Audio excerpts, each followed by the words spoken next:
You deserve to have the best physical, mental, spiritual, zealous wellness with Mike Hollis.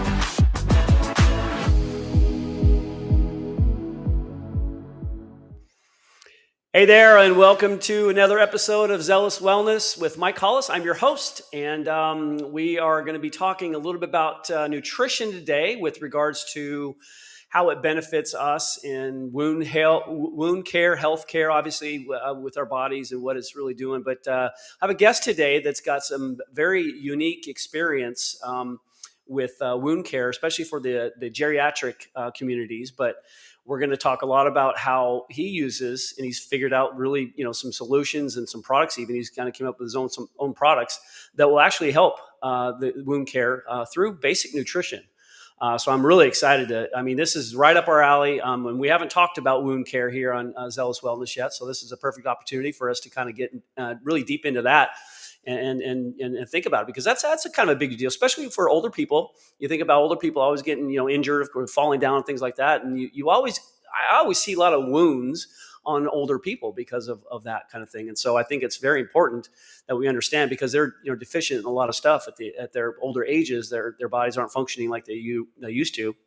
And so we need some extra attention put on that, which I have never heard of anybody with a specific target of wound care for geriatric patients. So I think it's super cool. I'm really intrigued and excited to see what our guest has to say today. So too bad that World Cup is over. Talk a little bit about soccer. Every episode in the last 4 or 5 weeks, I've been talking a little bit about the World Cup, and of course our United States of America team was out a couple weeks ago or last week, whenever it was. But it was a good game. Good. I saw the third and fourth place game. And then I also watched the Spain and Argentina game as well. I had money on Argentina, thinking that because they've gotten everything. All the calls were for them. They had a lot of luck getting to where they got. And of course, Messi being Messi, I thought Argentina was gonna pull ahead, but they didn't have many opportunities. They didn't shoot the ball a whole lot, so I was kind of bummed about that. But no big deal. So we move on. Sports is an entertainment, but we have things in our lives we got to take care of and focus on, and that's why we're here with Zealous Wellness and kind of giving insights on things that will help people in general and more holistically than anything. And I think that's really why I gear this the way I do, and the guests that we get on have a lot to do with holistic health. And I really am becoming a huge fan of it. And, I believe we talked in pre-show about the Flexner Report. We've talked about that before in another episode with a couple of gals we had on, because they've gone down the rabbit holes as well. And thinking about just where did we go wrong with our medical fields? Like, why are we now just more reactive instead of proactive? I mean, holistic, you think about being holistic about your healthcare, that's really proactive. You're thinking about things when you have an issue, you can fix, issues, holistically, there's that part. But when you think of just natural nutrition and things that we're meant to consume, that to me is holistic. And that to me is the way we're supposed to be. And so I think we've gotten accustomed to being really relaxed and just dealing with the consequences after they happen, reactive. Okay. And that's what our society has led us to believe. Like, oh, when you get sick, go see a doctor. Well, how about we avoid getting sick in the first place? And so today, obviously, we're going to talk about wound care, but I think that's a huge thing. There's many more areas of emphasis that we're going to speak about, but it all has to do with the holistic nutrition and things like that. So with that said, we'll watch a quick commercial break, and when we get back, we'll be introducing our guest, Al Roberts.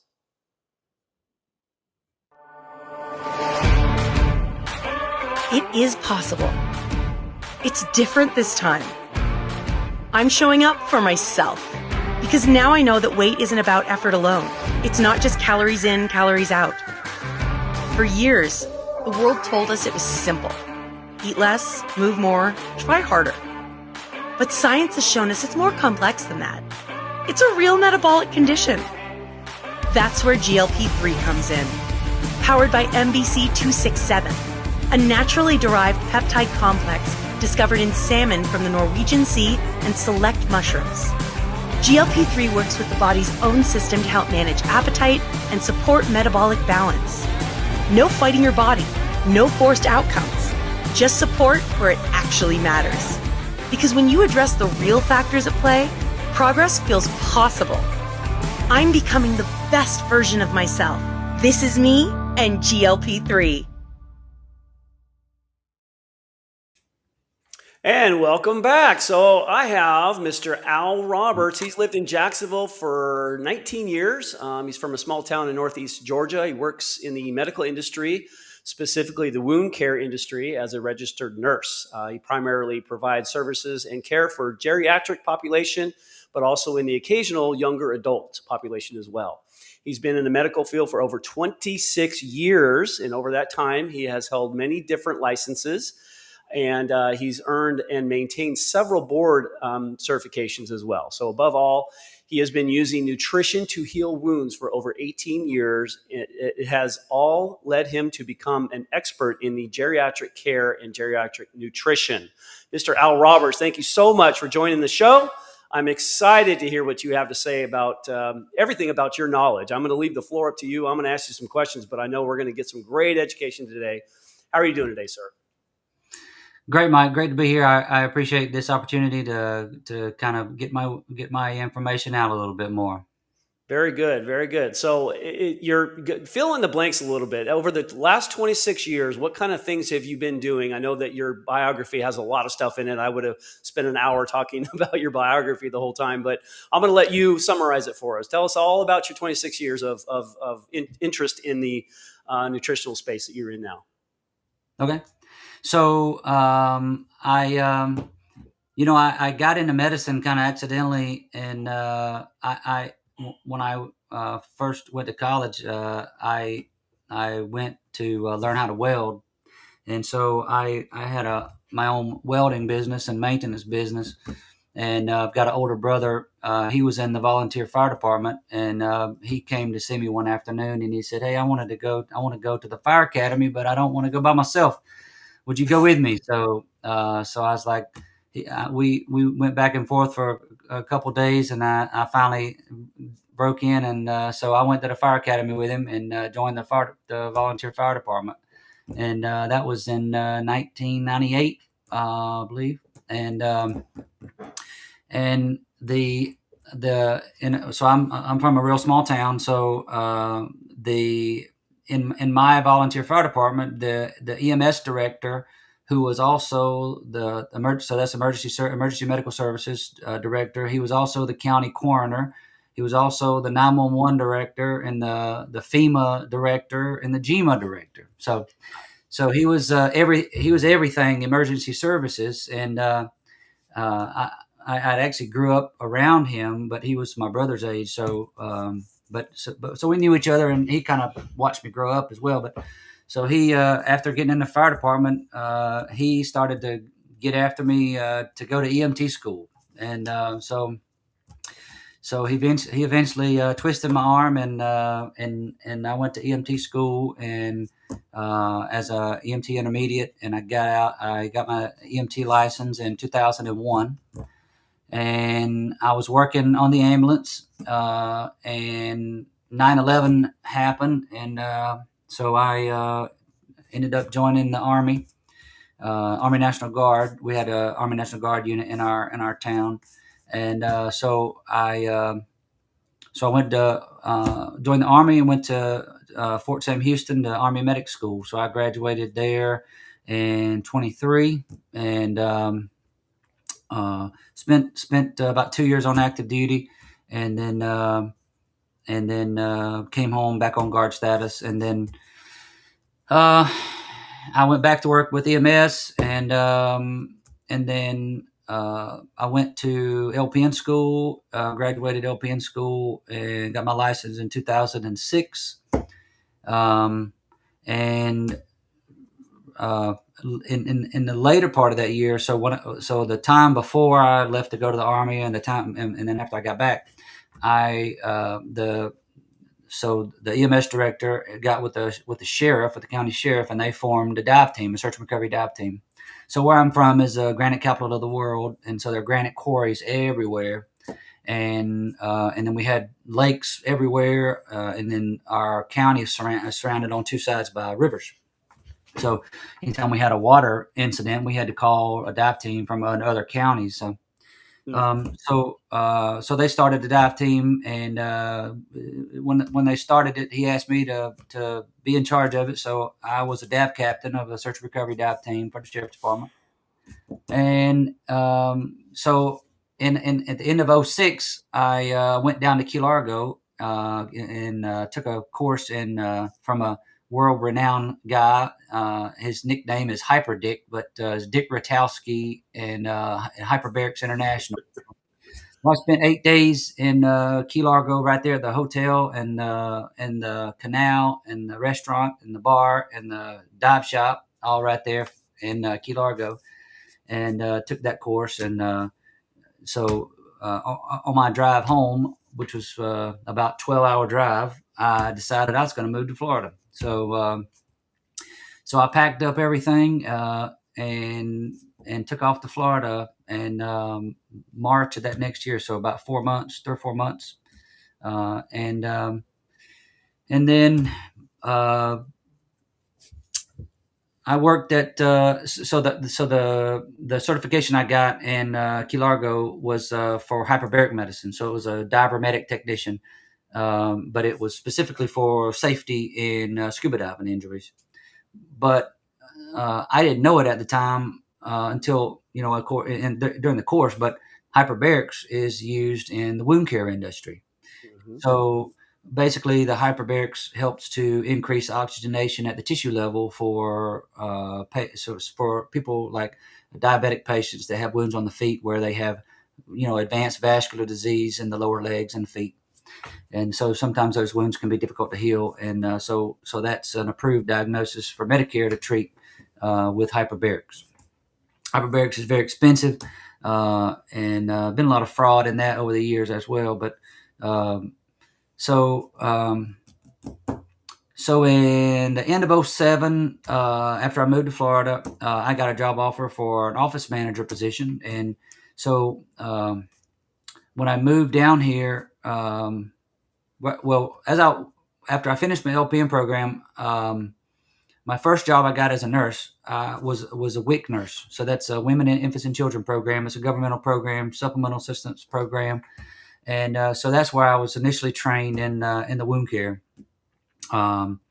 In my book, I say that's where I was indoctrinated in the medical nutrition dogma. What I know now, I didn't know that then. But so 2006, that was when I was trained, and I was trained through courses at Georgia Southern University and then the Atlanta healthcare system as well. And so that was my foundation, and I was trained to teach like infant and toddler stress-free feeding, and just kind of really getting in the nitty-gritty of more advanced nutrition education back then. So after so right after that, I worked in the ER and ICU in little small rural hospitals in Wilkes County and Elbert County, Georgia, Northeast Georgia. And we, being a small rural town, small rural hospital, we were everything. So we delivered babies in the ER. I mean, we did everything in the ER. And so we had to have all of our all the pediatric certifications there. So at the end of 07, I got a job offer for an office manager position at a home health agency, and so I had all those pediatric certifications. So we got into Wolfson Children's Hospital down here in Jacksonville, and we did an incredible amount of work with them.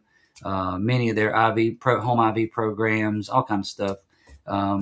But I went to my boss one day and I said, "Hey, we need some more work. We're growing, doing good, hiring a lot of staff, had some good staff." And he showed me a filing cabinet, and I went and looked in the filing cabinet, and there was a contract in there for a wound care company. And so that's how I ended up getting into wound care. And come to find out, I was pretty darn good at it right away, and because I was trained in the hyperbarics, I was trained in the nutrition, and so right away I started looking that I was just asking questions. Why do all these old people have wounds? Young people don't get wounds like that. if they get hurt or cut or surgery, or they heal up pretty quick. But these old people, they have wounds for years. I mean, like literally have wounds for years. And so I started just kind of like just asking questions, and like, because that's not normal, and that's not okay for these old people to have wounds forever like that. And so I just started looking, and I noticed that they weren't eating, and so then I just started asking more questions, like what every patient I got, I started doing a diet recall, figure out what are you eating every day. And so what I got to finding was these seniors weren't eating. They're eating a bowl of oatmeal in the morning, a bowl of cereal in the morning, eating a bowl of soup and a sandwich. That's their meal for the day. It's incredible. And so I started digging in to the research. And at the time, there was around 20 years of research into geriatric malnutrition. And I was like, holy cow, man, it's everywhere. And so I started just really digging in, and I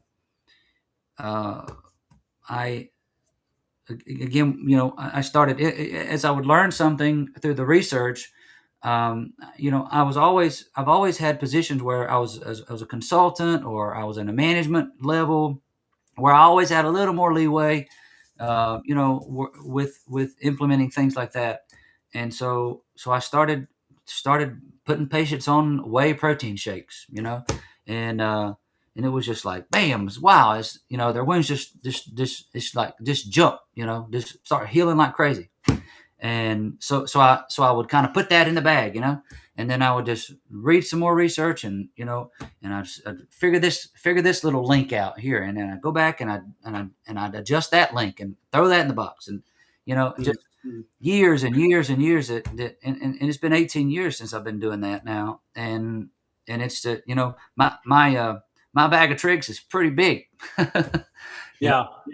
So with regards to so we kind of understand like the connect. Well, I mean, you can explain a little bit more about the unique connection between nutrition and wound care. But I also want to ask. I'll ask you now, but you can elaborate after a little bit of the nutrition part. But about the hyperbaric, because we use hyperbaric when I was with the Jaguars. That was for internal bruising and things like that. But explain a little bit about how that helps. So go the nutrition side first, and hyperbaric after that. Okay. All right. So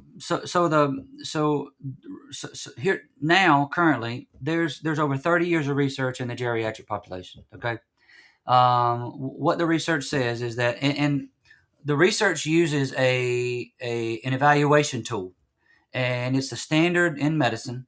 And through researching my book, I've finally kind of solidify that the only reason it is the gold standard in nutrition and wound care is because nobody else has questioned it. Nobody else has challenged it with anything, because at the end of the day, nutrition plays zero role in our healthcare system, right?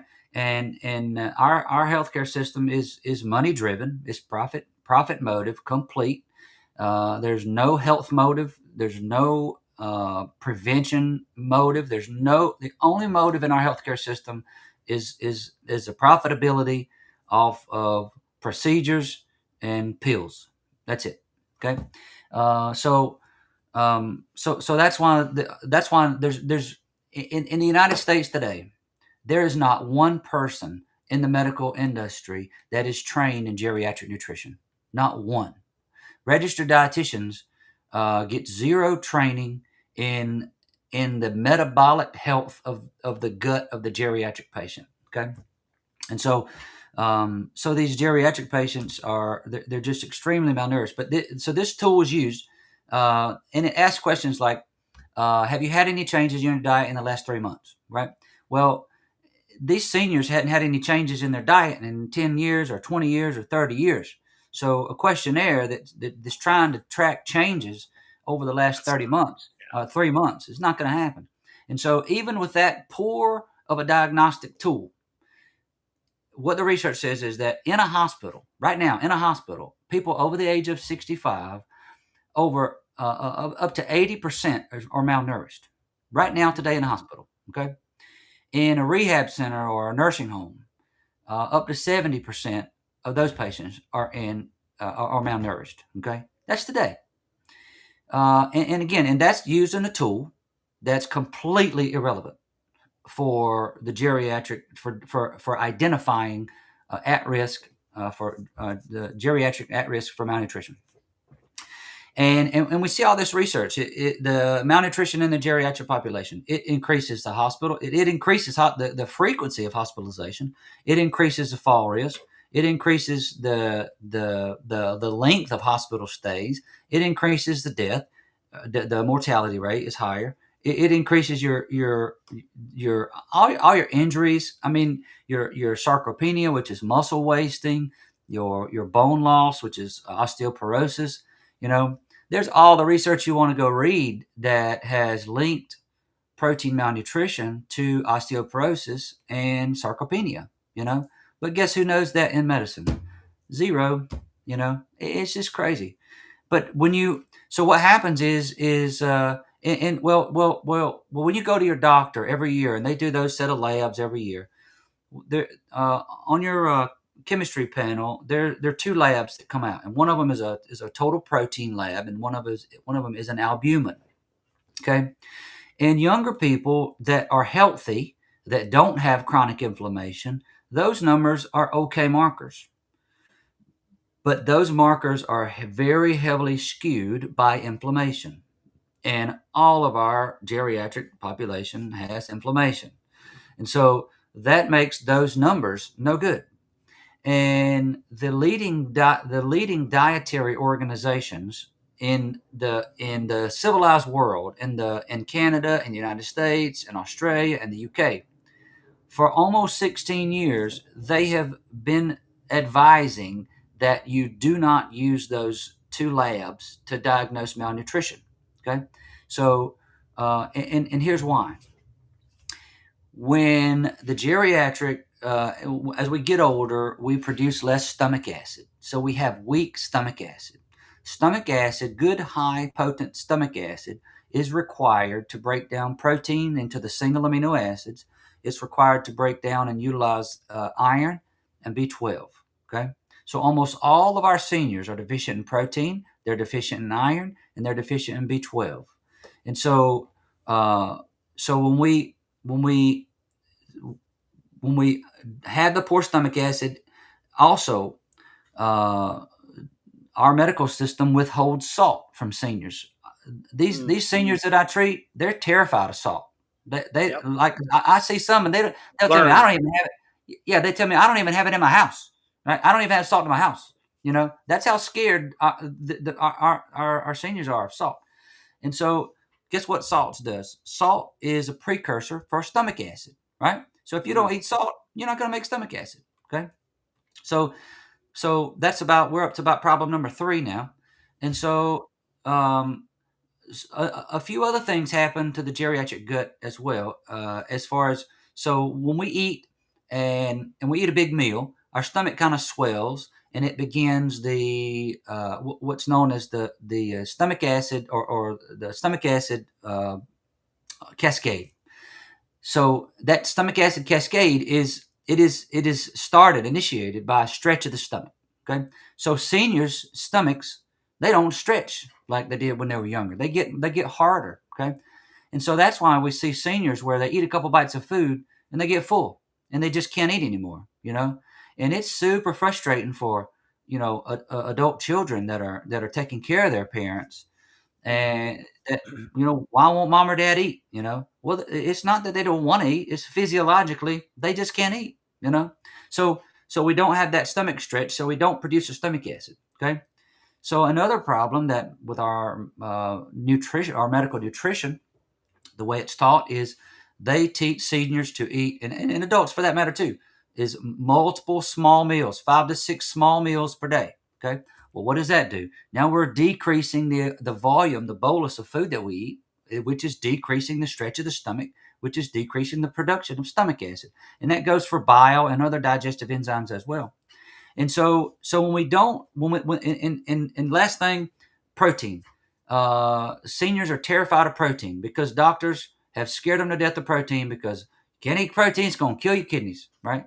Too much protein, take your kidneys out. Well, That's just not remotely accurate. Um, so now, and they push fiber. Sorry, one more. And they push fiber, right? Fiber. Well, there's tons and tons of research that shows that fiber is actually harmful for the geriatric gut. Okay, very harmful. And here's why. Peristalsis is the medical term for digestion, right? So as we eat, it goes through the stomach and it goes through the small intestine, and there's a rhythmic movement that pushes through food through the digestive tract. That process is shunted in the geriatric patients. So they have very slow motility. Okay. Problem number one. Problem number two of that is they don't drink water. Okay. Seniors lose their drive for thirst. So seniors are always dehydrated. Okay. And that's one reason that the labs, when they get their annual labs, that the sodium level is normal, because the sodium level doesn't measure the sodium in the body. The sodium level measures a ratio of sodium to water. So if you're dehydrated and you have low sodium, the lab won't catch it. Okay, so we're dehydrated. We don't have any salt. We don't have any salt to make stomach acid. We're not producing stomach acid when we eat. So we're not digesting and breaking down those proteins. So now all those proteins, those whole proteins, are just bypassing the small intestine because they're not getting absorbed because they're not broken down enough by the stomach acid. And so we have slow motility. And so now we're slowing down everything in the gut. The gut's dry. By the time the food stuff gets down to the colon, it's all dry. Your colon's all dry because there's no water in there. There's no salt in there. And a fun fact about salt is, one of the body's mechanisms of eliminating salt is it pushes the salt to the colon. And so colon draws fluid in there now and provides a lubrication to have normal bowel movements, right? If you go to the drugstore, look on the aisle of constipation medication, you'll find a bottle of saline laxative, right? Salt water. Guess what that is, right? Salt water. Yeah. Well, they're tablets. They're just salt tablets. Yeah. Mm-hmm.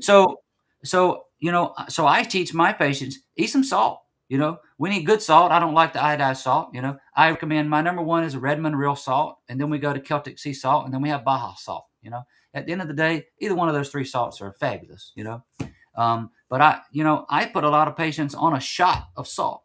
Take a shot glass, a teaspoon of salt, put it in the shot glass, warm water, take a shot. And then put salt on everything they eat, because if you're eating a bowl of cereal or a bowl of oatmeal in the morning and a soup and sandwich for the day, you need to be salting everything because you're not eating enough food to get too much salt. Mm-hmm. That's the other crazy thing about medicine is they're generally speaking, patients never get asked what they eat. These doctors today, they have no clue what their patients are eating, yet they are giving them dietary advice to withhold this and withhold that and don't eat that, and they have no idea. And they're not educated in nutrition. We all know that, it should be very obvious to everybody in the world that in the United States especially, like, we're not educating our doctors in nutrition. It's reactive medicine is what it is. So I see. Well, tell us a little bit about the hyperbaric. Sorry, I didn't mean to cut you off there, but tell us a little bit about that. And then I'm going to ask about your books that you have out there. Okay. Yeah. Now, as you can see, I could get pretty long-winded on no worries. Yeah. So hyperbarics. So the nitty-gritty on hyperbarics. Hyperbarics increases. So our bodies and the atmosphere and our breathing gases, all the gases that we breathe, oxygen and all the other stuff, it's all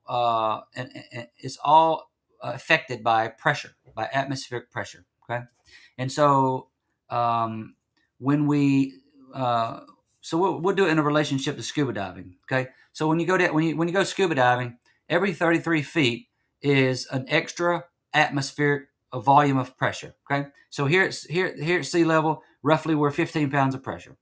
When we go down to 33 feet, it's roughly 33 pounds of pressure. And then when we go down or 30 pounds of pressure, when we go down another 33 feet, that it's another 15. So now we're up to 45 pounds of pressure. So that pressure increment is actually also how much pressure the molecules of oxygen are getting squished.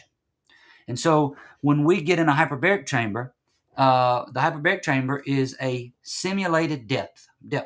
Okay, that's where the number. So we pressurize to a certain number, but that number is a simulated water depth. That's where that comes from. And so, we generally use like 2.1 or 2.4 atmospheres, which is here at sea level, we're at 1 atmosphere of pressure. So we're basically double the atmospheric pressure when we're in a hyperbaric chamber. And so that basically shrinks the molecule of oxygen by half. So it's half the size because it's twice the pressure. And so if we think about our vascular system as if we look at the roots of a tree, how they start out with a big trunk and then smaller branches, and then they get down to the tiny fibers, the root fibers. That's kind of like our vascular system as well. And so if we think about that size of a molecule of oxygen, it gets smaller, it can penetrate deeper in those smaller, tinier vessels.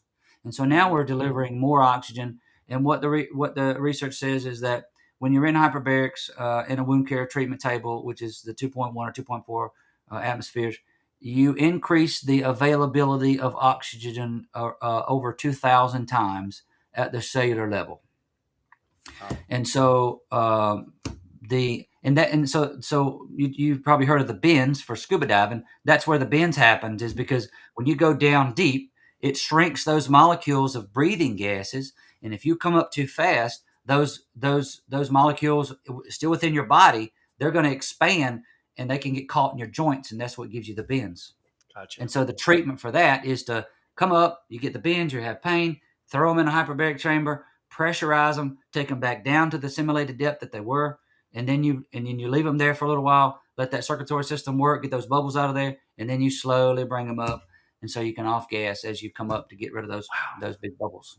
Very cool. That's very interesting stuff. What is there any other practicals? I know everyone's not going to go rushing to go to hyperbaric chamber today, but what other practical ways can you do? What things you can do to improve your health, your wound healing, and your quality of life? What kind of things do you recommend? Sure. So I guess we'll state the obvious: protein. The older we get, the more we need. Okay. The research says people over the age of 65, their protein intake requirement is between 2 grams and 2.5 grams of protein per kilogram per day. And the research says also that for the very chronically ill 80-year-old, their protein intake could be as much as 3 grams of protein per kilogram per day. Okay. Now, you do the math, and that is unbelievable amount of protein, right? So what that means is every single senior out there today over the age of 65 very likely has a protein deficiency of over 100 grams per day. Wow. Because some of them don't even eat protein every day, right? Mm-hmm. And if they weigh if they weigh 100 kilograms, right, that's 220 pounds. So I know that's a little big, but if they weigh 100 kilograms, 220 pounds, and they're over 65, 2 to 2.5 grams of protein per kilogram per day, that's 200 to 250 grams of protein a day, you know? Mm-hmm. And I always get like, whoa, that's a lot of protein. That's too much protein. But again, I have to remind them that their body's not absorbing all this protein because they don't have the gut to do it. And if the body's not breaking it down and absorbing it, it's not going through the vascular system and it's not going through the kidneys. But people don't understand how important protein is. And it is literally the building blocks of life in every way, in everything. In your immune system function, every structure in the body, your bones, skin, ligaments, tendons, joints, muscles, bones, vessels, organs, everything, your brain, I think that it's the protein malnutrition in the geriatric population is strongly contributing to the Alzheimer's epidemic that we're having as well, because all the neurotransmitters, they got to have protein. They need protein every day, Yeah. And if you look, this poor digestion and absorption begins in our 50s. Okay, So when are these old people, when are these seniors and geriatrics getting these onsets of dementia, in their late 70s and 80s? So they've been 20 to 30 years malnourished in protein, I mean, like, what do we think is going to happen when Right. when we don't eat like that, Yeah. Yeah. Well, I'm sure, within the books that you've written, I'm sure you cover a lot of this kind of things. Tell us a little about, the names, where you can find the couple books that you have Yeah. out there now. So I just finished my second one. It's in edit right now. I just sent it yesterday. I got the email reply this morning, so they gave me 30 days on that. A kind of fun fact on that: so I have friends that are writers and ghostwriters, and they're retired now. So they're the population that my book's about.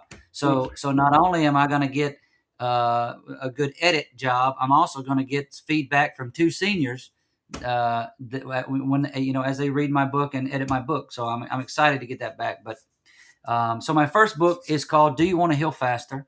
It's available on Amazon, Kindle, and Audible. It is about protein. It's very simple, very easy read. I have got nothing but positive feedback, but I go into great detail of all of the in more of a lay way. This is not a medical term book. Okay, this is just the average person book. But I go into great detail of where protein is used in the body. And then I also talk about the differences in plant proteins and animal proteins. Okay, and people don't understand that they're not the same thing. The heavy plant eaters and vegetarians and vegans. So I today I manage a wound care physician group, and I have a 10 of 10 other nurses and nurse practitioners that I manage. And so we see patients all the time that have had wounds for months and months, and they just won't heal. And so we go in and we evaluate their diet, and the majority of the ones that just will not heal are eating a vegetarian diet. And so at the end of the day, the way of the geriatric gut deteriorates, and we lose the enzymes, and we lose the fluid, the absorption rate, we lose all that. They just can't tolerate a plant-based diet, not fully. They can't be a vegan. They have to have and the whey protein. There's tons of research on the whey protein, and I recommend the whey protein isolate as well. But we put these guys on the whey protein shakes, 230-gram protein shakes a day. Man, you can't stop them from healing. They take off and heal like crazy. I mean, that's great news. Yeah, and on my so I have an education platform. It's called healthtoheal.org. Health to Heal. The website's healthtoheal.org. There's a ton of case studies there. My last case study I just did was a 91-year-old that had a wound on her leg for over 8 months, and she was going to one of the wound centers here in Jacksonville, being treated by the top doctor there that's a vascular surgeon and a professor at one of the colleges here, UNF. And the wound just got bigger every week, just a little bigger, a little bigger, a little bigger. And I just happened to run into her son-in-law, and he knows what I do, and he just asked me one day, he's like, "Hey, is it normal for wounds to take this long to heal?" And I was like, well, no. The short answer is no. I said, but I can't really say, I'll be happy to go see her. So I went to go see her for free. For him, and turned out she had the insurance that I was able to see her through the wound care company, and she was going over 8 months, and I closed her wound in less than 2 months. Oh my gosh! Wow. I mean, just bam, bam, bam. You can't stop it. You feed the body, you can't stop it. That's why younger people don't have chronic wounds like that. Yeah. And if they do, to be fair, I've treated. So I started my Health to Heal program online. I started it in 2018. Since then, I've helped treat people in 13 different countries and all across the United States for free. And I've treated 20-year-olds all the way up to over 100 years old in doing that. And this is like failed plastic surgeries. I mean, you go to Brazil and Peru and Turkey, plastic surgery is like on the corner street, So, but they have plastic surgery and they're malnourished for protein and they won't heal. And so I treat them. I go through, just treat them online and do the first thing we do is do that diet recall. I want to figure out what they're eating, and people don't know how to read food labels, so they think they're doing better than they are, and so we address the protein intake, and I treat the wound care space like a mechanic, right? We have tools. Every industry, every technical industry has tools, right? Your tool was a tee and a ball, You learned your tees. You learned your tools, right? If you don't learn your tools, you're not going to become proficient at them, right? And here's the standard of wound care today. Literally, this is the standard. Take a dressing. You got a wound. You got a wound. Take a dressing. Pick a dressing, any dressing. Try it for 3 or 4 weeks. And if the wound doesn't heal, you try something else. Pick another dressing. Try it for 3 or 4 weeks. If it doesn't heal, try something else. That is literally the standard of wound care in the United States. Okay, it's kind of like pain management. Yeah, it's unbelievable. So no one, I won't say no one, very few people in the wound care industry, doctors and clinicians, nurses, very few know their tools. They don't learn their tools. And so when you need a 5/8 wrench and instead you go grab a pipe wrench, that's our wound care industry, right? Yeah. So yeah. you have a good mechanic because that mechanic knows his tools, right? And so that's how I approach what I do in the wound care space. Is I know my tools, and so as I help treat people all over the world, they have access to the same stuff that I have access to. We have access to here, and as they get those products, and I just have them send me pictures every day, and then I can learn if it's a different dressing, and I can learn their tool, learn that new tool through the internet. I don't need to see them in person, and but it's nutrition. Every single patient that I've treated online, that I've helped online. Every single one of them, malnourished and protein. Everyone. That is a great lesson with regards to just your everyday life. Like nutrition heals the body. That's the way it's supposed to be. But again, we're cutting corners. We're listening to the decision makers that are involved in our food and what we eat.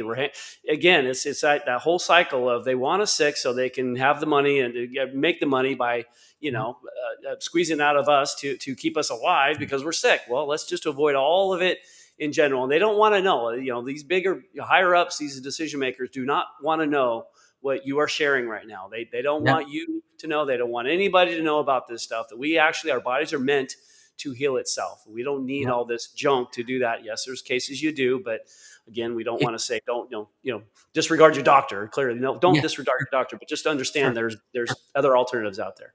There's limitations to their profession as well. And at the end of the day, our doctors today that our grandparents are going to, they aren't the same doctors that they went to when they were kids. I'll promise you that. That's a good point. Very good point. But if you just talking about the industry, this last point, if you look at the food guide pyramid, okay, the food guide pyramid came out and said we need 7 to 11 servings of carbohydrates a day. Okay. Yeah. If you look at that, was put out by the USDA, the U.S. Department of Agriculture. Most people don't realize, but the USDA has a dual mandate. Okay, but it was not founded as a public health organization. It was founded as an organization to help establish farming and agricultural industry. That's what the USDA was founded for, okay? It wasn't until about the 1940s or 1950s where it then picked up its second mandate to patient health. And so when we look at that food guide pyramid, 8 out of the 10 decision makers on that panel that decided to make that food guide pyramid were all on the payroll of the big agriculture. Of course they were. So that food guide pyramid that's been our medical nutrition that's still taught today. It's not changed yet since 1992. Okay.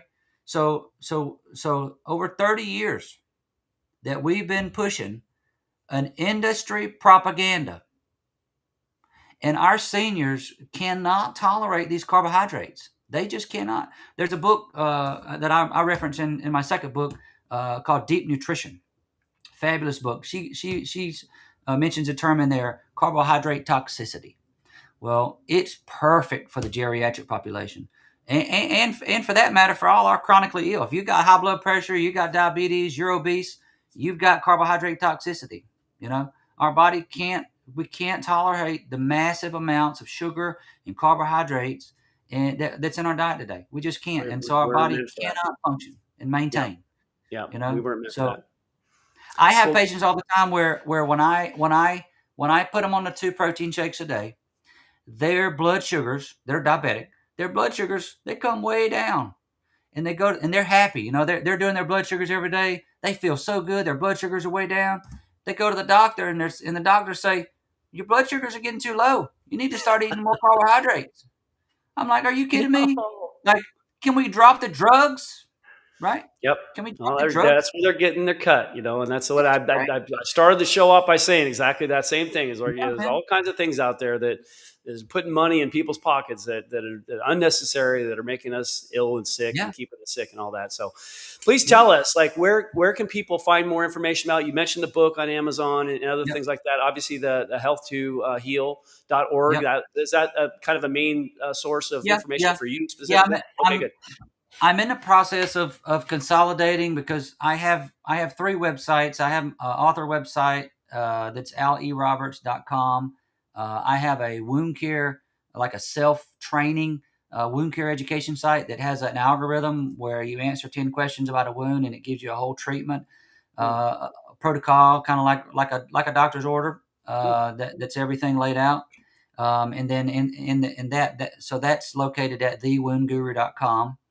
And the other half of this is it's got a resource center that's got over 40 pages of rationales and definitions on everything wound care, and so anybody can use that. I have a lot of home health agencies that use that now. So the home health agency will just get one. It's a $5 a month service, so it's pennies, for what it does for you.